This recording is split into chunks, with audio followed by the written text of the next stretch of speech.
मैं हूं IGS और आज हम करने वाले हैं प्रैक्टिकल सेंटर क्लास 11 के वो रिमेनिंग क्वेश्चंस जो कि हमारे पास बी सेक्शन के रह गए थे। इससे पहले मैं 2 वीडियो और जो है वो शेयर कर चुकी हूं जिसमें हमने कुछ क्वेश्चंस जो है जो स्टार्टिंग के बी सेक्शन के क्वेश्चंस थे वो उन वीडियोस में जो है वो अपलोड कर दिए हैं। अगर वो अभी तक आपने नहीं देखे हैं तो आप मेरे चैनल पर जाकर उसे चेकआउट कर सकते हैं। चलिए अब हम मूव करते हैं अपने अगले क्वेश्चन की तरफ जो कि हमारे पास क्वेश्चन है क्वेश्चन नंबर 11।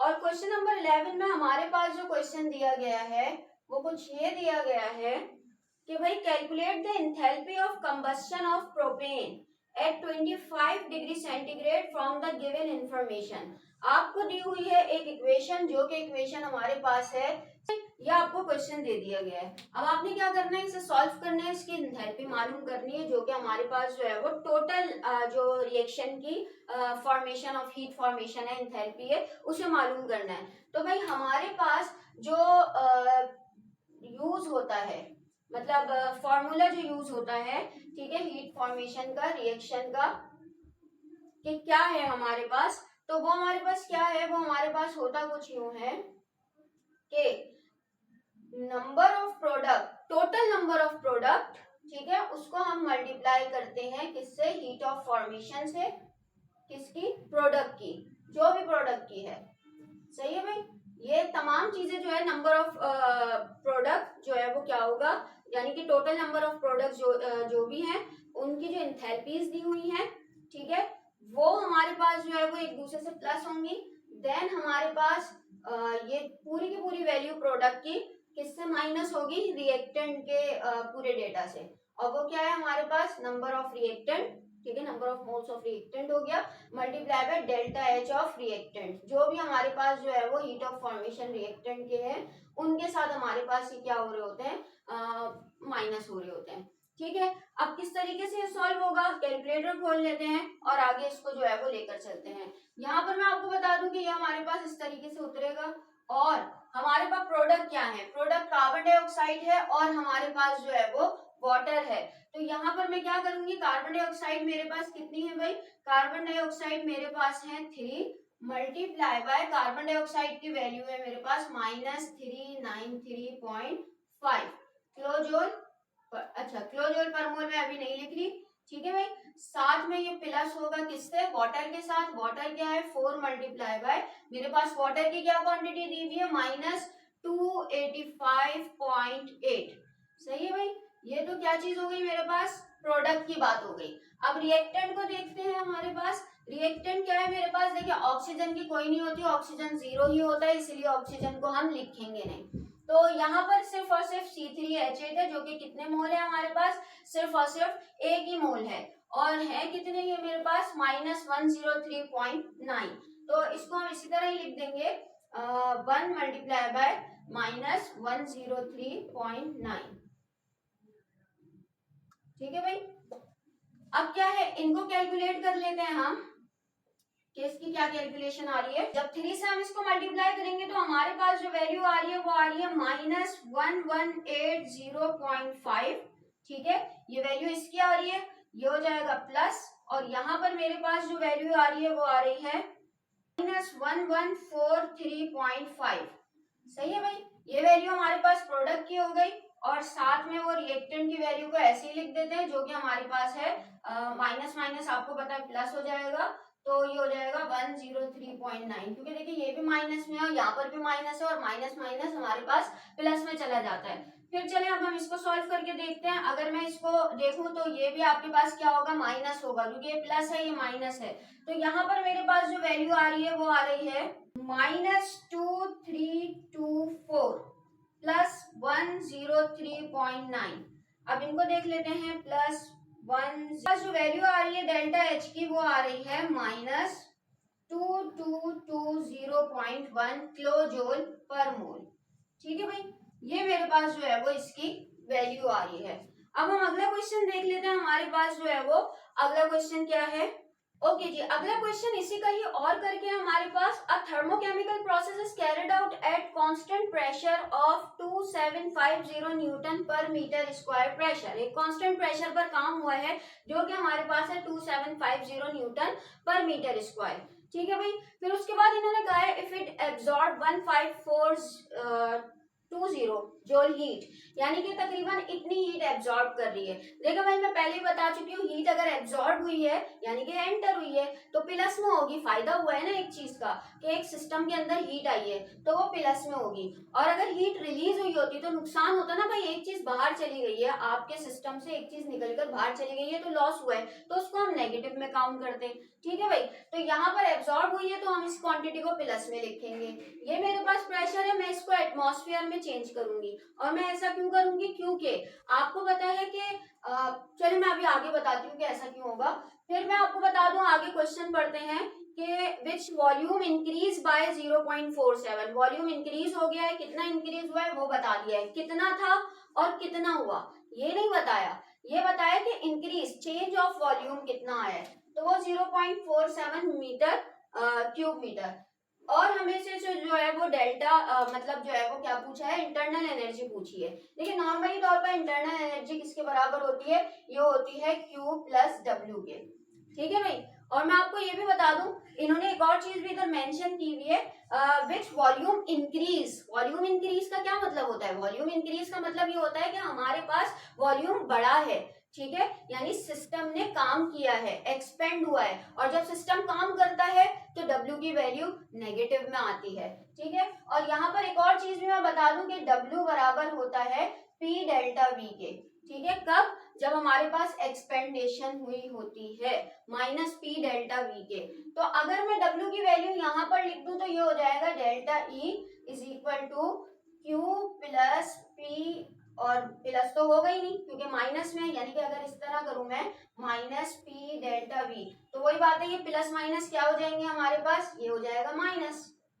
ठीक है ना भाई, तो यानी कि फॉर्मूला कुछ इस तरीके से हो जाएगा। अब जो मैं कन्वर्जन की बात कर रही हूँ वो मैं क्या कर रही हूँ, वो मैं ये कर रही हूँ कि भाई पहले तो मुझे इसकी यूनिट को कन्वर्ट करना है ना, क्योंकि ये तो जूल में है, और ये मेरे पास अगर मैं इन दोनों को मल्टीप्लाई कराऊं तो भाई ये मेरे पास न्यूटन पर मीटर स्क्वायर, और ये हो जाएगा अगला मीटर क्यूब, तो टोटल मेरे पास जो है वो क्या हो जाएगा, न्यूटन पर मीटर में आंसर आएगा। तो भाई ये तो प्लस नहीं हो पाएंगे, ठीक है, इसको भी जोल में लाना जरूरी है। और मुझे एक चीज पता है, वो क्या पता है, 1 एटमॉस्फेयर पर डेसीमीटर क्यूब बराबर है किसके, 101,325 जूल के। तो मुझे किसी भी तरह अपनी वैल्यू को ना P डेल्टा V को इसमें लेकर आना है, यानी प्रेशर मेरा एटमॉस्फेयर पर, इसको डेसीमीटर क्यूब पे, फिर जो भी आंसर आएगा मैं उसे आराम से इसके साथ जो है वो चेंज कर सकती हूँ। अब उसके लिए मुझे क्या करना पड़ेगा, एक और चीज ये करनी पड़ेगी कि मुझे पास्कल से इसको चेंज करना पड़ेगा। ठीक है, और इसको सबसे पहले चेंज करने के लिए मैं यहाँ पर आपको बता दूं कि जो वैल्यू हमारे पास आएगी, ठीक है, क्योंकि हमें ये भी पता है कि 1 एटमॉस्फेयर किसके बराबर होता है, 101,325 पास्कल के। तो यहाँ पर मैं क्या करूंगी, 2750 डिवाइडेड बाय 101,325, ये जो है वो बेसिकली मैंने क्या किया है, पास्कल में इसे चेंज किया है। ठीक है, सॉरी एटमॉस्फेयर में चेंज कर रही हूँ, तो मेरे पास जो आंसर आ रहा है वो आ रहा है मेरे पास 0.027। ठीक है भाई, और फिर इसको मैं किस में चेंज करूंगी, डेसीमीटर क्यूब में, और जब इसको डेसीमीटर क्यूब में करूंगी तो भाई सीधा सीधा 0.47 को मैं क्या कर दूंगी, मैं 1000 से जो है वो मल्टीप्लाई करा दूंगी, तो 0.47 मल्टीप्लाई बाय 1000 मेरे पास 470 बन जाएगा। ठीक है, और ये डेसीमीटर क्यूब में आ गया। तो अब देखो भाई मैंने यहाँ क्या करना है, सबसे पहले मैं P डेल्टा V की वैल्यू को क्या करती हूँ, निकालती हूँ, ताकि जो है वो मैं इसे कन्वर्ट कर सकूं। तो इसके लिए मेरे पास क्या है, 0.027 मल्टीप्लाई बाय 470। ठीक है भाई, जब मैं इन दोनों को मल्टीप्लाई करूंगी तो मेरे पास आंसर आ रहा है 12.69। अब मुझे क्या करना है, ये जो आंसर आ रहा है ये आ रहा है एटमॉस्फेयर पर डेसीमीटर, एटमॉस्फेयर डेसीमीटर क्यूब में। ठीक है, और मुझे पता है एज वी नो कि हमारे पास 1 एटमॉस्फेयर डेसीमीटर क्यूब किसके बराबर है भाई, 101,325 जूल के। ठीक है, बिल्कुल, मतलब इसकी वैल्यू और जूल की वैल्यू तकरीबन सेम ही होती है, बल्कि सेम ही है पूरी की पूरी।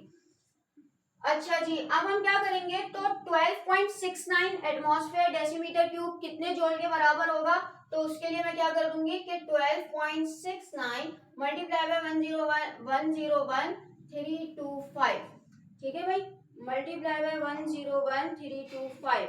तो ये मेरे पास वैल्यू आ रही है कुछ इस तरीके से, यानी कि जो मेरा पी डेल्टा वी बन रहा है, ये बन रहा है कितना, 1285,814.25, ठीक है भाई, जो कि मेरे पास जोल है। अब मैं इस वैल्यू को इसमें पुट कर दूंगी, यानी कि delta E is equal to, Q मेरा कितना था भाई 15400, और ये माइनस हो गया, माइनस 1285814.25 जूल, ठीक है भाई। अब इसको सॉल्व करके देख लेते हैं। अच्छा जी, तो आंसर जो आ रहा है हमारे पास वो क्या आ रहा है, आंसर वो आ रहा है हमारे पास -1270403.25, ठीक है भाई, और ये जोल में आंसर आ रहा है, क्योंकि ये भी जोल में, ये भी जोल में, और हमसे आंसर पूछा किसमें है, किलो जोल में पूछा है। तो इसको किलो जोल में कन्वर्ट करने के लिए भाई सीधे से हमने क्या करना है, 3 जीरो आगे, क्योंकि 1000 से डिवाइड कर देंगे हम इसे, किलो जोल हो जाएगा, तो ये हो जाएगा -1 क्योंकि 1 2 3 1270.4 किलो जूल कर देंगे हम इसे। इस तरह करके हमारे पास जो है वो ये आंसर आ जाएगा, ठीक है भाई। तो अब हम नेक्स्ट क्वेश्चन की तरफ बढ़ते हैं, जो हमारा अगला क्वेश्चन है। अच्छा भाई, नेक्स्ट क्वेश्चन हमारा 8वां क्वेश्चन है, और वो क्या है हमारे पास कि what is solubility product, solubility product यानी कि केएसपी क्या होता है, ठीक है भाई। फिर हमसे पूछा है कि सॉल्युबिलिटी प्रोडक्ट ऑफ PbI2, ठीक है, यानी कि lead iodide is 1 multiply by 10 की पावर -9। ये आपको किसकी वैल्यू दी है भाई, ये आपको केएसपी की वैल्यू दी है, केएसपी। अब इन्होंने पूछा हमसे ये कि डिटरमाइन इट्स सॉल्युबिलिटी, सॉल्युबिलिटी बतानी है, ठीक है, वो भी किसमें, ग्राम में, ग्राम पर डेसीमीटर क्यूब, ठीक है, और साथ में उन्होंने मॉलिक्यूलर मास भी दे दिया है। तो पहले तो मैं आपको बताऊं कि हम किस तरीके से सॉल्युबिलिटी मालूम कर सकते हैं। सॉल्युबिलिटी किसको कहते हैं भाई, वो कंसंट्रेशन जो किसी भी सोल्यूशन में मौजूद होती है, ठीक है, जिससे वो बिल्कुल सॉल्युबल हो जाता है, जिसे हम सॉल्युबिलिटी कहते हैं। अब हमें वो मालूम करनी है। अब आपको ये पता है PbI2 जब हमारे पास टूटेगा तो किसमें टूटेगा भाई, एक Pb में और दो I में, ठीक है ना, ऐसा ही होता है ना कि हमारे पास पॉजिटिव आयन तो एक की कंसंट्रेशन तो एक ही है, लेकिन नेगेटिव आयन की कंसंट्रेशन दो है, तो ये हमारे पास जो है वो I2 में टूटेगा, ठीक है। अब यहाँ पर मेरे पास नॉर्मली तौर पर KSP किसके बराबर होता है, आपको पता है KSP बराबर होता है कंसंट्रेशन ऑफ प्रोडक्ट, ठीक है। और कंसंट्रेशन ऑफ प्रोडक्ट अगर मैं लिखूंगी तो क्या लिखूंगी, मैं लिखूंगी भाई concentration of PB and concentration of I, इसी तरह ये लिखूंगी। अब मसला ये कि मुझे पता ही नहीं मेरी कंसंट्रेशन है क्या, कंसंट्रेशन तो मुझे दी भी नहीं है। तो अब बेसिकली जो चीज हमें मालूम नहीं होती उसे हम x सपोज करते हैं। तो अगर ये x है तो ये क्या होगा, ये 2x होगा कि नहीं होगा, आगे सी बात है ये 2x होगा, ठीक है, क्योंकि ये दोनों x x, ये x है, ये दो दफा आया है तो इसलिए 2x। तो अगर अब मैं इसकी जगह पर लिख दूं x और इसकी जगह पर लिख दूं 2x और KSP की जगह पर लिख दो इसकी वैल्यू, तो कुछ इस तरीके से मेरे पास जो है वो इक्वेशन बन जाएगी। अच्छा, यहाँ पर स्क्वायर भी है। अब क्या है, 2 2 जा 4, x तो यही आ गया और ये हो गया 4x स्क्वायर, ठीक है, और ये वैसा का वैसे ही रहेगा।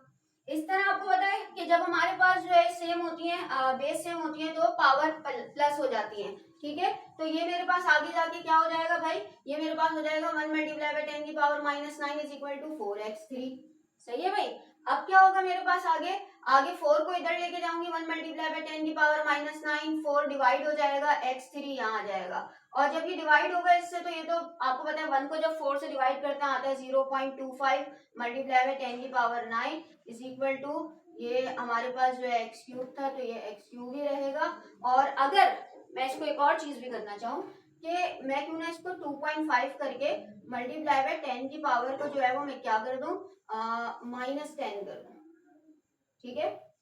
अब मुझे क्या है, एक्स क्यूब रूट निकालना है, क्यूब रूट निकलेगा ना, take cube root on both side. अब देखते हैं मेरा आंसर क्या आता है। मेरा जो आंसर आ रहा है वो आ रहा है x is equal to 4.7 multiply by 10 की पावर -5। ठीक है भाई। अब बेसिकली मुझे क्या करना है, ये जो मेरे पास आया है ये आया है मोल पर डेसीमीटर क्यूब में, मुझे इसे चेंज करना है किसमें, ग्राम पर डेसीमीटर क्यूब में। और आपको पता है कि मोल को ग्राम में चेंज करने के लिए क्या करते हैं हम, मोल मल्टीप्लाई बाय एटॉमिक मास, या हम ये भी कहते हैं ये जो हमारे पास मॉलिक्यूलर मास है। ठीक है, तो हम क्या करेंगे, हम करेंगे 4.7 मल्टीप्लाई बाय 10 की पावर -5 मल्टीप्लाई बाय 461। ठीक है, ताकि हमारे पास x क्या है, बेसिकली इसकी सॉल्युबिलिटी तो है, जिसकी भी देख ले, इसकी देख ले, इसकी देख ले, तो हमारे पास ये x जो है वो क्या है, इसकी सॉल्युबिलिटी है। अब मालूम करना क्या है हमने इसको, के ग्राम में क्या होगी। 4.7 को हम किससे मल्टीप्लाई करेंगे, हम मल्टीप्लाई करेंगे 461 से। ये मेरे पास आंसर आ रहा है 2.1 मल्टीप्लाई बाय 10 की पावर -2 ग्राम पर डेसीमीटर क्यूब। ठीक है भाई, तो ये हमारे पास हुआ कंप्लीट। अब हम नेक्स्ट क्वेश्चन की तरफ बढ़ते हैं, जो इसका अगला क्वेश्चन है। अच्छा जी, अगला क्वेश्चन, क्वेश्चन नंबर 8 का ही बी है हमारे पास, और वो क्या है हमारे पास है, क्या a solution is prepared by mixing 600 centimetre cube of 7.5 multiply 10 की power -4 molar BaCl2 barium chloride का एक सोल्यूशन है जिसका वॉल्यूम है 600 और उसकी कंसंट्रेशन है 7.5 मल्टीप्लाई बाय 10 की पावर -4। ठीक है, एक सोल्यूशन ये है, और एक सोल्यूशन दूसरा है, उसका डेटा क्या दिया हुआ है, वो है हमारे पास सोडियम सल्फेट, और सोडियम सल्फेट का वॉल्यूम 300 दिया हुआ है और कंसंट्रेशन 2.4 दी हुई है मल्टीप्लाई बाय 10 की पावर -3।